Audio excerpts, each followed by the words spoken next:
বর্তমান নেতৃত্ব কিংবা আগের বয়ানে দেশে আওয়ামী লীগের রাজনীতির কোনো সুযোগ নেই। যদি চরিত্র বদলে আসে সেক্ষেত্রে সময়ই বলে দেবে দলটির ভবিষ্যৎ কী হবে, বলছেন রাষ্ট্রচিন্তাবিদ অধ্যাপক আবুল কাশেম ফজলুল হক।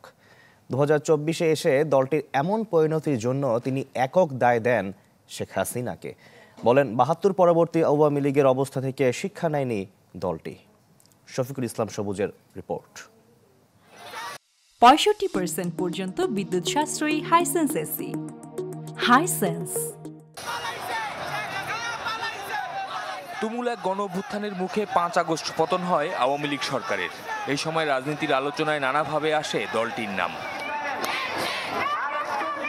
গেল 15 বছরের সীমাহীন দুর্নীতি, জুলাই আগস্ট সহ বিগত আমলে মানুষকে হত্যার দায়ে ন্যূনতম অনুশোচনা না করায় দলটির বিচারের দাবি জোরালো হতে থাকে এই কমাসে। অতঃপর নিষিদ্ধ করা হয় আওয়ামী লীগের সব ধরনের কার্যক্রম। এমন বাস্তবতায় আওয়ামী লীগের ভবিষ্যৎ কি জানতে চাই রাষ্ট্রচিন্তাবিদ অধ্যাপক আবুল কাশেম ফজলুল হকের কাছে। তার মতে বর্তমান পরিচয় নেতৃত্বের চেহারায় সহসা এই দলকে গ্রহণ করবে না মানুষ।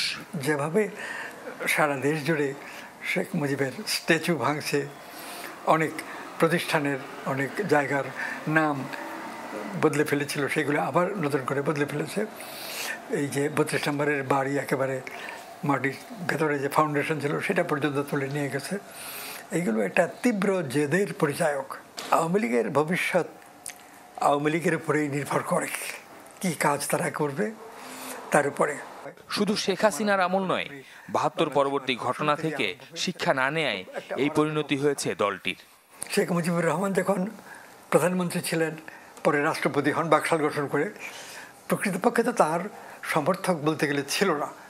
দলটা বড় ছিল, তার অনেক কর্মী ছিল, কর্মীদের মধ্যেও আওয়ামী লীগে থাকলেও অন্তর্বিরোধ ছিল। খন্দকার মুশতাক তো আওয়ামী লীগেরই নেতা। সেই সব অবস্থার সঙ্গে শেখ হাসিনার যে ক্ষমতাচ্যুতি বা পালিয়ে যাওয়া এর মিল আছে। ইতিহাস থেকে শিক্ষা নেওয়া দরকার, এটা আমরা বলি বটে, আগে রাজনীতিবিদেরা বলতেন, এখন বলেন না।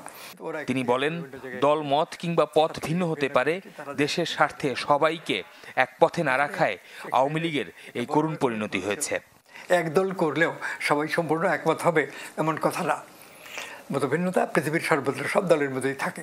শফিকুল ইসলাম সবুজ, চ্যানেল 24, ঢাকা।